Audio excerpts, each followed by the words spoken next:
ان شاء الله يا رجاله هنشتغل دلوقتي عن تحضير فيديو عن انواع تيل الفرامل الكويسه اللي انت تقدر تجيبها اللي ما تسببلكش مشاكل، يعني الموتوسيكل ما يقفش منك، الجنط ما يبقاش تقيل معاك، وجميع ازاي تتجنب جميع اضرار اختيار تيل فرامل وحش.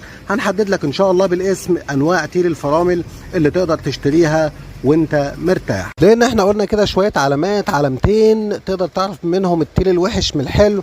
بس الحقيقه في بعض الناس بتقول يعني ما بنقدرش نعرفها، فهم بيكونوا محتاجين ان احنا نساعدهم شويه ونقول لهم الاسم على طول. هناخد جوله بس كده في السوق زي الجوله اللي احنا خدناها بتاعه الكاوتش كده، عشان نشوف ايه اخر صيحه في تيل الفرامل وايه احسن حاجه موجوده حاليا، لان زي ما انتم عارفين يا شباب وزي ما احنا متفقين ان السوق دايما بيتغير، والوحش امبارح ممكن يكون بقى حلو النهارده والعكس.